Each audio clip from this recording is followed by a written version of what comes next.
امروز میخوام یک بار برای همیشه تو رو عمیق و ریشه‌ای با پریپوزیشن آشنا بکنم. پس تا انتهای این ویدیو با من همراه باش. درود بر شما. امیر حسین طهماسبی هستم. به Solutions with امیر خیلی خوش آمدید. مبحث امروز ما Prepositions. دوستان عزیزم، پیرو صفحه 67 کتاب بخش 3 Vocabulary که اومده یه چند تا Preposition رو معرفی کرده، من لازم دونستم که بیام خیلی مقدماتی و از پایه راجع به پریپوزیشن ها صحبت بکنم. این که اصلا پریپوزیشن چیه، چی کار میکنه، کجای جمله میاد، چطور ازش استفاده کنیم و خلاصه از چه اهمیتی برخورداره، و در ادامه بیایم پریپوزیشن هایی که توی خود کتاب و توی این بخش بهشون اشاره شده رو بررسی بکنیم، براشون مثال بیاریم و خلاصه یاد بگیریم که چطور باید از اینها در ساختار و جملاتمون استفاده بکنیم. به هیچ وجه جلسه امروز رو از دست ندید و تا انتهای ویدیو با ما همراه باشید دوستان عزیزم. خب قبل از اینکه راجع به پریپوزیشن ها بخوام صحبت بکنم، جا داره بگم که مطالبی که امروز میخوام بگم یه بخشیش مروره و در واقع تکرار مکرراته و راجع به بخشیش قبلا صحبت کردیم. به دلیل اهمیت بسیار بالای مبحث پریپوزیشن من نیاز دونستم که یه سری چیزها رو دوباره توی این جلسه براتون بیارم. بنابراین اگر مطالب براتون تکراری هست و بلد هستید، خوش به حالتون، یه مروری براتون میشه، و اگر هم به هر دلیلی تا الان یاد نگرفتید، امروز در خدمتون هستیم و در کنار هم اینها رو مفصل یاد میگیریم. لسنینگ صفحه 65 هم بچه ها توی کانال تلگرام تمام و کمال بررسی میشه. بنابراین تدریس این صفحه رو از کانال تلگرام ما پیگیری بکنید. خب صحبت اضافی کافیه، بریم سر وقت خود پریپوزیشن. یه اتفاق جالبی که با پریپوزیشن ها میفته اینه که هر موقع من از زبان آموز میپرسم که آقا مثلا پریپوزیشن چیه یا پریپوزیشن رو برای من تعریف بکن، میگه که آره پریپوزیشن دیگه مثلا این، مثل ات، مثلا آف، مثل آف، فلان فلان. خب به عبارت اینها مثال هایی از پریپوزیشن هستن و شما نیومدی پریپوزیشن رو تعریف بکنی، نیومدی پریپوزیشن رو توضیح بدی. متوجه هستین؟ و نمیشه گفت آقا پریپوزیشن مثلا فلان. درست شد؟ اینها صرفاً مثال هایی از پریپوزیشن هستن و گویا تا الان هیچ کس تعریف دقیق و کاملی از پریپوزیشن ارائه نکرده که خب این امروز قراره تغییر بکنه و امروز قراره که عمیق و ریشه‌ای بفهمیم که آقا اصلا پریپوزیشن تعریفش در زبان انگلیسی چی هست و فانکشن و یا عمل کردش چیه. خوب دقت بکنید عزیزان دلم. A word or group of words used before a noun, pronoun or a noun phrase to show the relationship between that noun phrase and another word in the sentence. خیلی این تعریف کامل، جامع و دقیق هست. چی داره میگه؟ میگه آقا جان در درجه اول حواست باشه preposition هم میتونه word باشه، هم میتونه a group of words باشه. یعنی preposition لزوماً تک کلمه‌ای نیست. البته که در اغلب اوقات و در 90-95% اوقات preposition تک کلمه‌ایه، ولی خب مواردی هم پیش میاد که ممکنه تک کلمه‌ای نباشه. حالا این رو چه کار میکنیم؟ قبل از اسم، ضمیر و یا عبارت اسمی ازش استفاده میکنیم. کلاً ساختارهایی که در گروه اسمی قرار میگیرن رو ما اینجا میتونیم مد نظر قرار بدیم. خب قبل از اینا استفاده میکنیم که چی بشه؟ که ارتباط بین اون اسم، ضمیر و یا گروه اسمی و یک واژه دیگر در جمله و ساختار نشون داده بشه. یعنی چی آقای طهماسبی؟ مثال میزنم خدمتون. ببینید مثلا من میخوام بگم که یه توپی خب توی یه جعبه است. مثال خیلی ساده میخوام بزنم خدمتون. چی میگم به زبان انگلیسی؟ میگم آقا جان there's a ball in the box. درسته؟ There's a ball in the box. یه توپ توی یه جعبه است. حالا میخوایم این ساختار رو با هم دیگه بررسی بکنیم. مطلب اول این که باکس یک ناونه، یک اسمه. بنابراین خیلی منطقیه که بگم in the box. درسته؟ یعنی قبل از یک اسم و قبل از یک ناون میتونم از preposition استفاده کنم و برعکسش هم درسته. یعنی اگر preposition دیدم به این نتیجه میرسم که بعدش حتما واژه‌ای که اومده ناون و اسم هست. خب این از این. الان من یه باکس دارم که ناونه، قبل از ناونم یه preposition دارم. خب الان این preposition داره ناون من که باکسه رو به چه کلمه‌ای وصل میکنه؟ به بال. ببینید من 2 تا کلمه دارم، بال، باکس، توپ و جعبه. من میخوام راجع به ارتباط توپ و جعبه صحبت کنم. آقا چگونه میتونم توپ رو به جعبه ربط بدهم؟ چگونه میتوانم جعبه رو به توپ ربط بدهم؟ ارتباط اینها چیه؟ تماس این دوتا در ساختار ما با هم دیگه چیه؟ اینجاست که شما قبل از ناونتون از preposition استفاده میکنید و از preposition کمک میگیرید و اون ارتباط، اون کانکشنی که مد نظرمون هست رو ایجاد میکنید. درست شد؟ میگم آقا رابطه توپ با جعبه اینه که توپ توی جعبه است. متوجه هستین چی میخوام بگم؟ توپ توی جعبه است. این ارتباط بین توپ و جعبه هست. حالا لزوماً داستان به این سادگی ها نیستش و اون کلمه‌ای که قبل از در واقع preposition میاد لزوماً noun نیست. میتونه verb باشه، میتونه adjective باشه، میتونه خیلی چیزها باشه. یه مثال دیگه هم خدمتتون میزنم و با هم دیگه بررسی میکنیم که این مفهوم preposition بالاخره جا بیفته بعد از سالها زبان خوندن و ویدیو نگاه کردن و کلاس رفتن. بالاخره یه نفر بیاد و بگه آقا preposition چی کار میکنه دقیقاً تو ساختار. مثلا چی میگم؟ میگم آقا we walked into the woods. درسته؟ ما قدم زدیم رفتیم داخل جنگل. خب دوباره ما با noun طرف حسابیم، با woods طرف حسابیم، جنگل. این تو که prepositionه و قبل از یک noun، قبل از یک اسم اومده. اوکی، تا اینجا که همه چیز درسته و منطقیه.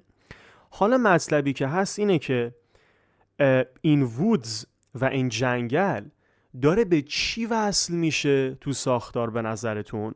طبیعتاً به فعل walk، راه رفتن. درسته؟ خب من یه فعل دارم تو ساختار walk، راه رفتن، و یه woods دارم تو ساختار جنگل، اسمه، نونه.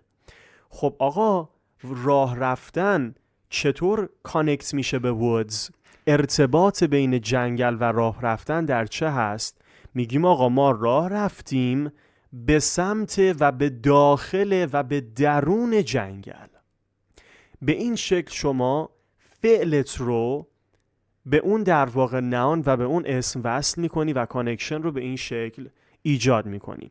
یعنی مثلا ما دور جنگل نرفتیم، چه میدونم از کنار جنگل نرفتیم، از جنگل گذر نکردیم، وارد جنگل شدیم. چون در واقع وارد شدن یا راه رفتن، بهتره بگیم walk دیگه، چون نمیگیم enter، داریم میگیم walk. راه رفتن به روش‌های مختلفی میتونه به جنگل وصل بشه. آقا ما دور جنگل راه رفتیم، درسته؟ ما از کنار جنگل راه رفتیم، ما مثلا از جنگل راه رفتیم و دور شدیم. متوجه فرمایش من هستین؟ یعنی مدل‌های مختلفی میتونید شما راه رفتن رو به جنگل ربط بدین. اینجا ما میایم با استفاده از preposition مناسب و مد نظرمون یکی از این مفاهیم ممکنه رو انتخاب میکنیم و بیانش میکنیم. میگیم آقا راه رفتن داخل جنگل اتفاق افتاد، یعنی داخل جنگل شدیم، راه رفتیم و رفتیم توی جنگل. متوجه فرمایش من هستین؟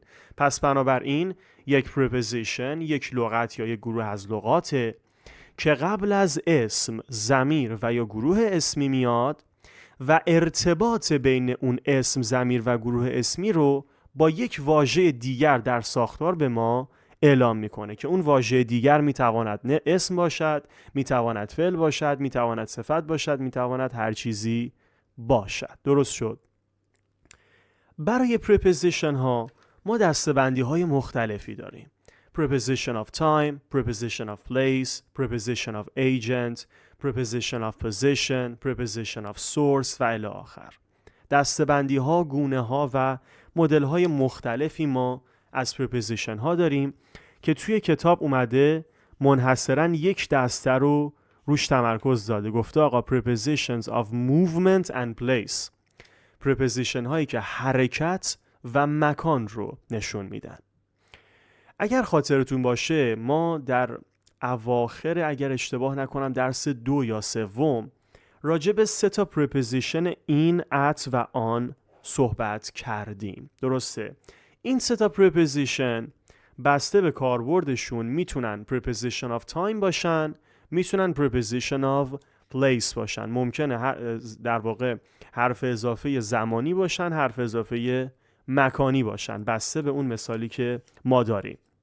مثلا همین مثالی که زدم there's a ball in the box، این خب مکان دیگه، مکان توپ کجاست؟ مکان توپ داخل جعبه است. اما همین این رو من میتونم برای زمان هم استفاده بکنم. مثلا میگم I will see you in April، درسته؟ در ماه آوریل تو رو خواهم دید. عذرخواهی میکنم که اینجا ماه آوریل به ماه داره میپردازه و یه مسئله زمانیه و این دیگه اون این نیستش.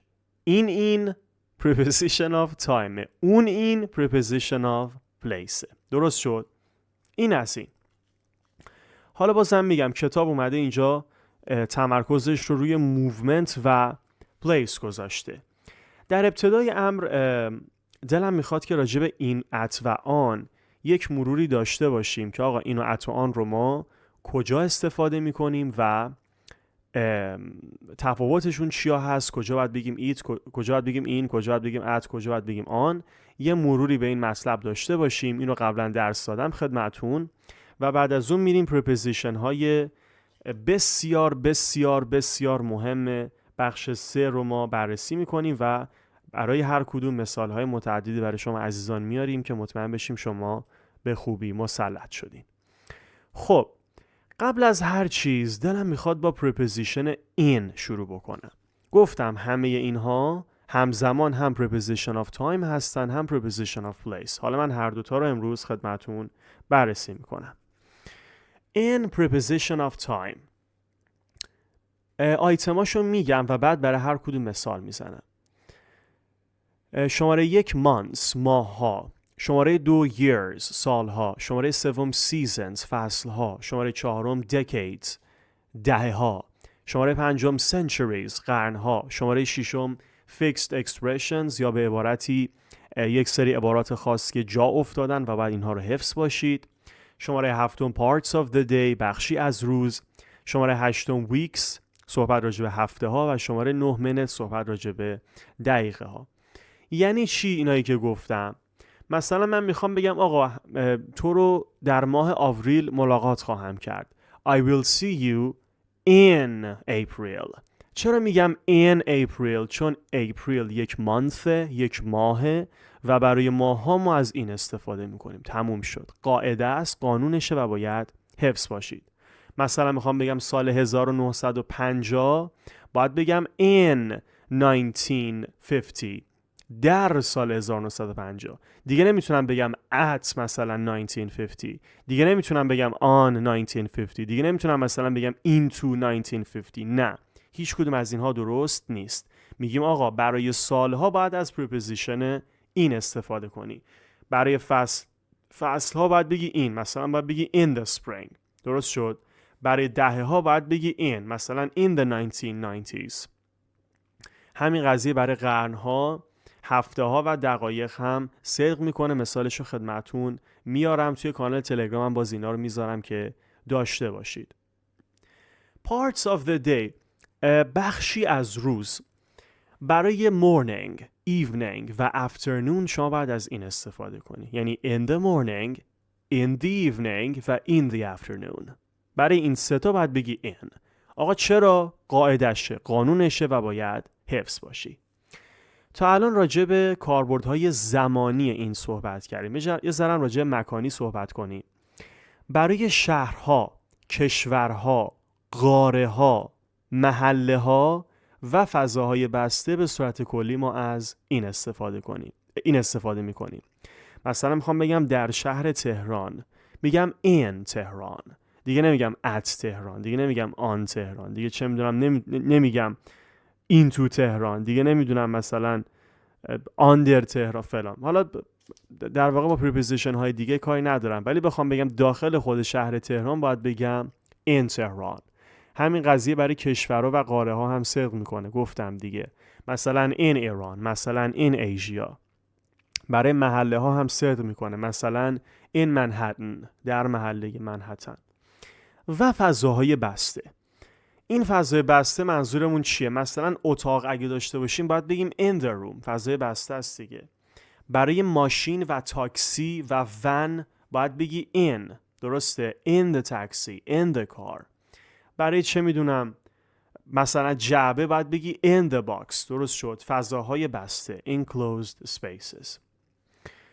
بریم سراغ preposition بعدی، preposition on. دوستان عزیزم، اول خب طبیعتاً طبق روال قبلی از زمان شروع میکنیم. days of the week برای روزهای هفته باید بگی on. dates برای تاریخ ها باید بگی on. ببین اگه تک ماه داشته باشم، مثلا میخوام بگم در ماه آوریل، میگم in April، تموم شد. مثلا میخوام بگم در ماه اکتبر، میگم in October، تموم شد. ماهه. ولی یه وقتایی این ماه تبدیل به تاریخ میشه، مثلا میگم 15 اکتبر، مثلا میگم 20 آوریل، مثلا میگم چه میدونم 30 دسامبر، درست شد؟ اگه تبدیل به تاریخ بشه دیگه با این نمیتونی بگی، باید بگی on.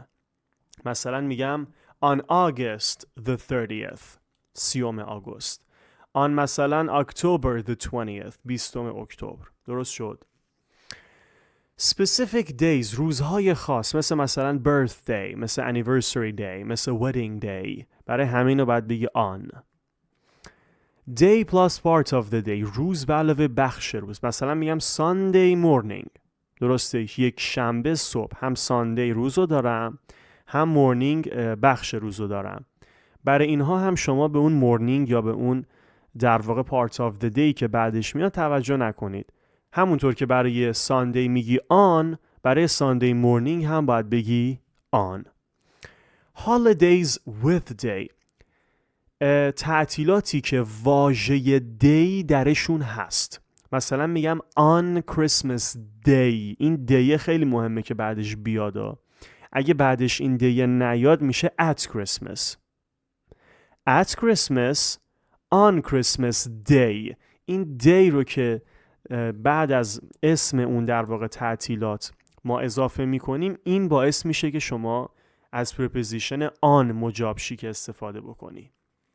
اگر این دی رو ننویسم یا به هر دلیلی فاکتورش بگیرم، یا سر بخوام بگم کریسمس، حالا روز کریسمس نمیخوام بگم، اون موقع prepositionتون به at تغییر میکنه، باید بگید at Christmas. بنابراین خیلی حواستون به این نکته باشه.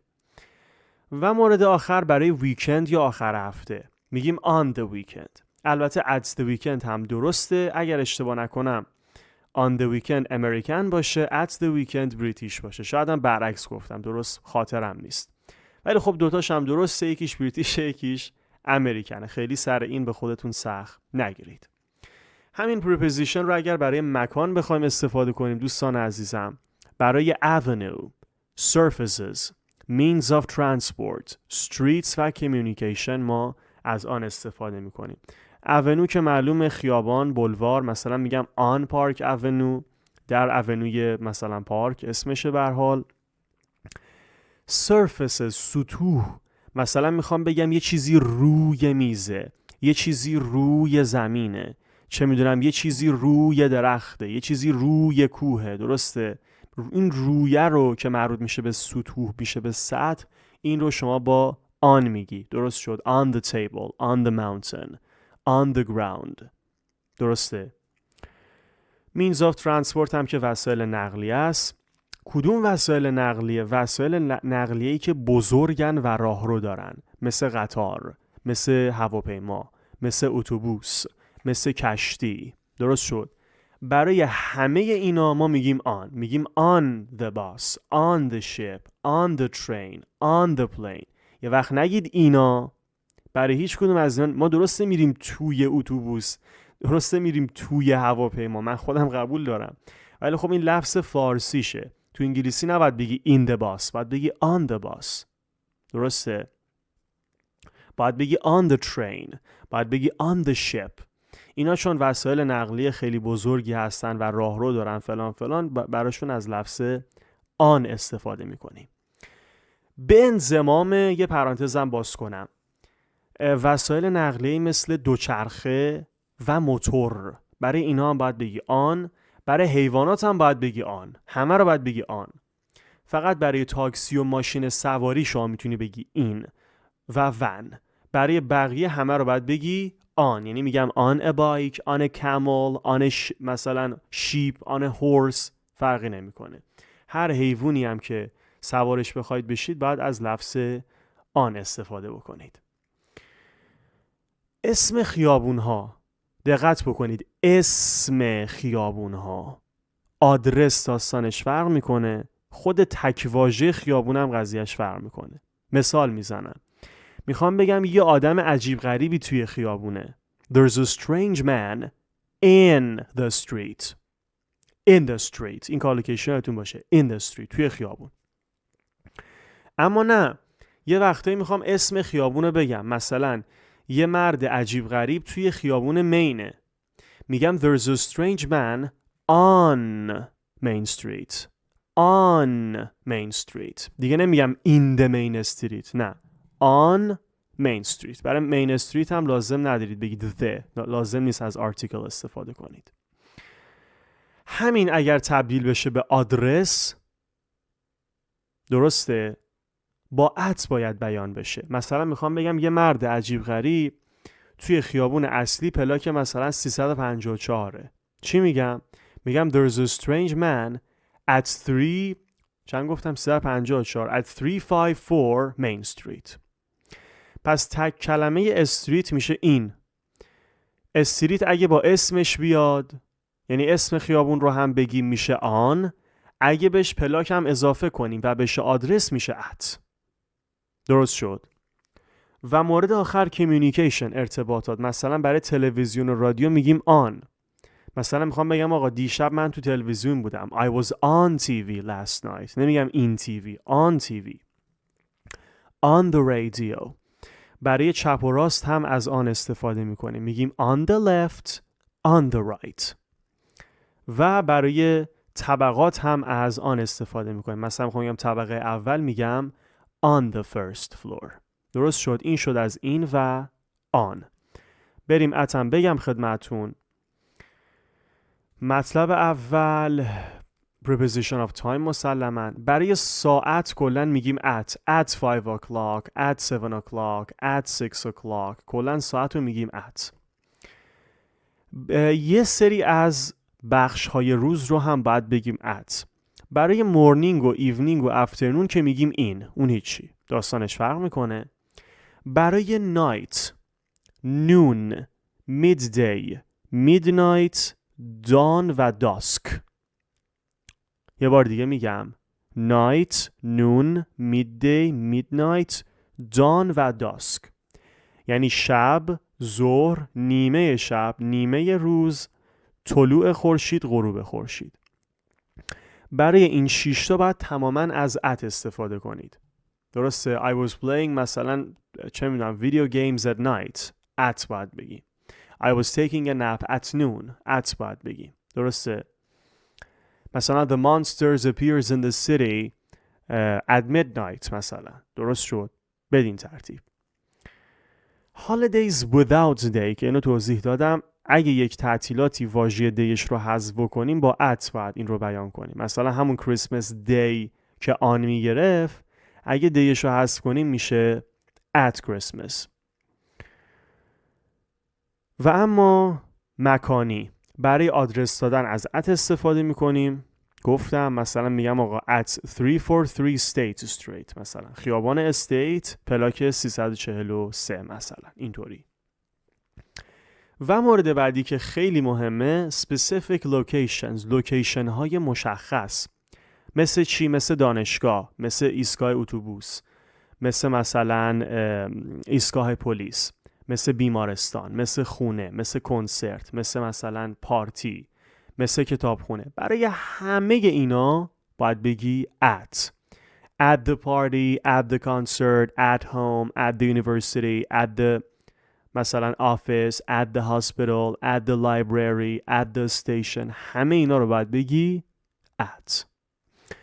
برای بالا و پایین هم باید بگی at. مثلا میخوام بگم بالای کوه at the top of the mountain یا پایین کوه at the bottom of the mountain. برای اینا هم باید بگی at. برای چپ و راست میگیم on the right, on the left. برای بالا پایین باید بگیم at the top و at the bottom. و همونطور که سر آن گفتم برای ویکند هم میتونی از at در واقع استفاده کنی. هم at the weekend درسته، هم on the weekend. پس این شد از مروری بر 3 تا preposition این و at و on.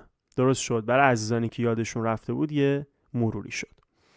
تا به این لحظه چه کار کردیم دوستان عزیزم؟ preposition رو کامل توضیح دادم، راجع به انواع preposition صحبت کردیم و 3 تا از مهمترین preposition های زبان انگلیسی به انضمام کاربردهاشون رو با هم دیگه بررسی کردیم که آقا کجا میگیم این، کجا میگیم at و کجا میگیم on. حالا بریم سر وقت preposition هایی که توی کتاب بهش پرداخته شده. تایتل برای ما زده preposition of movement، یعنی همه این preposition ها مربوط میشن به چی بابا جون؟ به حرکت کردن.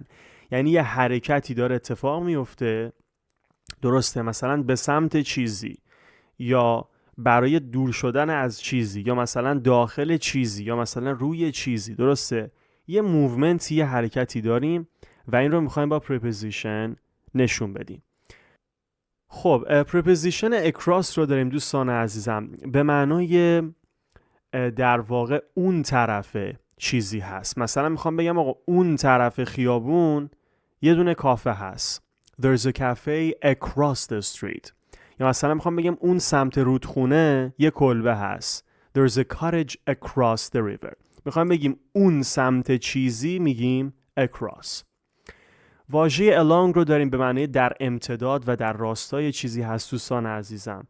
برای واژه street خیلی به کار میره، مثلا go along main street، خیابون استریت و مستقیم برو. سر جلسه یه آدرس دادن راجع به خیلی از این preposition ها صحبت کردیم. حتما اگر جلسه مربوط به directions ما رو تماشا نکردید، روی لینکی که این بالا میاد کلیک بفرمایید و اون جلسه رو هم کامل تماشا بکنید. واژه away from رو داریم که یعنی دور شدن از چیزی. مثلا میگم stay away from me، از من دور شو، دور بمون، درسته؟ یا مثلا go away، برو، دور شو، درسته؟ شرطو کم کن، مثلا به این شکل. down رو داریم به معنای حرکت به سمت پایین چیزی. مثلا میگم go down the stairs، از پله ها برو پایین، درسته؟ go down the road، این جاده رو بگی برو پایین. go down the hill، درسته؟ این تپه رو از این تپه برو پایین، درست شد؟ هر حرکتی، هر موومنتی که در جهت پایین چیزی باشه شما میتونید با down این رو میکس بکنید و ازش استفاده کنید. واژه این تو به معنی داخل چیزی هست. مثلا میگم همین مثالی که زدم براتون we walked into the woods، ما رفتیم داخل جنگل. این در واقع موومنت داره، حرکت داره، ما رفتیم داخل جنگل. preposition off رو داریم دوستان عزیزم. off به این معنا هستش که حرکت شما در راستای جدا شدن از چیزیه، درسته؟ مثلا میگم مثلا she jumped off the cliff، این مثالی که الان به ذهنم میرسه. she jumped off the cliff. خب cliff که میدونید به معنای دره هست، درسته؟ اون لبه پرتگاه هست به اصطلاح. میخوام بگم اون خانمه میپره از لبه پرتگاه و جدا میشه از اون لبه پرتگاه. میگم she jumped off the cliff، درست شد؟ یعنی حرکتی که در جهت کنده شدن و جدا شدن از چیزی باشه. preposition onto رو داریم به معنای حرکتی که روی یه چیزی میاد. مثلا چی بگم خدایا؟ مثلا میگم jump onto the roof، بپر روی سقف. خب این پریدن من، این حرکت من، نتیجهش میشه که من برم روی یه چیزی. jump onto the roof، بپر روی سقف. یا همین مثالی که خدمتون زدیم سر دیرکشن ها، گفتیم مثلا take the first right onto Main Street. خب چرا میگیم onto نمیگیم on؟ میگیم آقا اگه بخوام بگم توی خیابون مین میگم on Main Street، درسته؟ اما چون من موومنت دارم، حرکت دارم، مجبورم از معادل موومنتش استفاده کنم و بگم onto. بنابراین مثلا میگم take the first right onto Main Street. به این دلیل ما از onto برای آدرس دادن استفاده میکنیم. out of که خیلی معلومه، یعنی بیرون چیزی. مثلا چه میدونم، میگم get out of the car، از ماشین بیا بیرون، درسته؟ یا مثلا he got out of the room، از اتاق رفت بیرون. واژه over یعنی از روی چیزی، درسته؟ باز هم jump رو میخوام مثال بزنم. مثلا میگم try to jump over the fences، سعی کن که از روی موانع بپری، از روی فنسا بپری. jump over the fences. واژه past رو دارم، در واقع preposition past رو دارم که یعنی از کنار چیزی گذر کردن. اینو هم سر direction توضیح دادیم. مثلا میگم we walked past، چی بگم؟ the biggest department store in the city، از کنار بزرگترین دیپارتمنت استور شهر عبور کردیم. we walked past the department store، یعنی راه رفتیم و گذشتیم از در واقع department store. واژه round رو داریم، یعنی به دور چیزی، درسته؟ مثلا چی میتونیم بگیم دوستان عزیزم؟ مثلا میگم he went round and round in a circle، مثلا هی چرخید و چرخید و چرخید توی یه دایره دور خودش و مثلا به هیچ جا نرسید، یه همچین حالتی. preposition through رو داریم، یعنی از طریق، درسته؟ مثلا میگیم که آقا از پنجره اومدن داخل. They came in through the window، درسته؟ They came in through the window، یعنی از طریق پنجره اینا وارد شدن. preposition to رو داریم، یعنی به سمت چیزی، خیلی راحته. مثلا شما میگی که I want to go to فلانجا، این go toی که میگی همونه، یعنی به سمت فلانجا دارم میرم. این دیگه خیلی واضحه، همتون این رو مسلماً بلدید.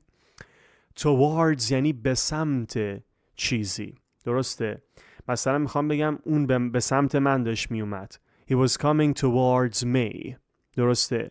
یا مثلا he was walking towards the whiteboard، مثلا داشت میرفت سمت تخت سفید. یا عرضم به حضورتون که چی میتونم بگم دیگه؟ مثلا میتونم بگم the animal was running towards the tourists، مثلا اون حیوان وحشی داشت به سمت توریست ها میدوید. به سمت و در جهت چیزی در واقع میتونیم این رو ترجمه بکنیم.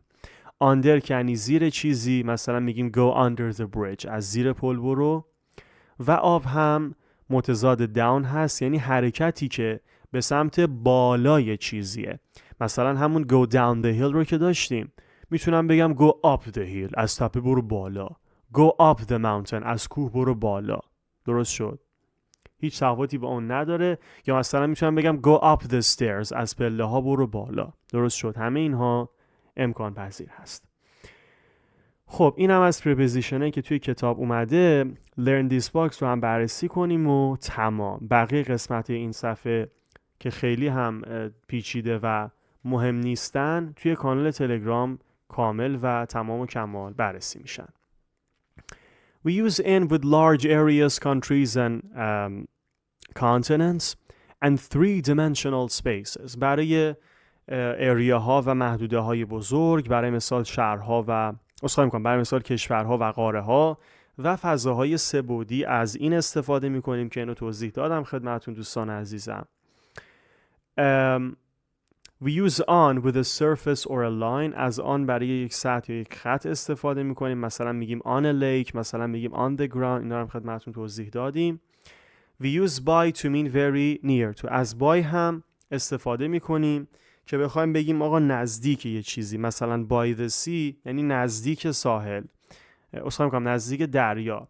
یا مثلا by a lake یعنی نزدیک یه دریاچه. by the river یعنی کنار مثلا رودخانه. کنار چیزی یا نزدیک چیزی رو در واقع میتونید با by بیان بکنید. خب این بود از این دوستان عزیزم. خسته نباشید، خدا قوت میگم. امیدوارم که از این جلسه لذت برده باشید و استفاده کنید. کاربرد پریپوزیشن ها رو دست کم نگیرید دوستان عزیزم، بسیار بسیار مهم هستن، مخصوصا در مسئله کالوکیشن ها، چون که با فعل ها ترکیب میشن، با اسما ترکیب میشن، با صفت ها ترکیب میشن و هر جای ممکنه که باهاشون مواجه بشیم. بنابراین وقتی دارید یک لغت یاد میگیرید سعی کنید که کالوکیشن هاش رو یاد بگیرید و یاد گرفتن کالوکیشن ها در خیلی از موارد معنیش میشه یاد گرفتن پریپوزیشن های مناسب اون واژه. بنابراین این مسئله رو کاملا جدی بگیرید. خیلی خیلی دوستتون دارم. خیلی خیلی مراقب خودتون باشید و خدا نگهدار.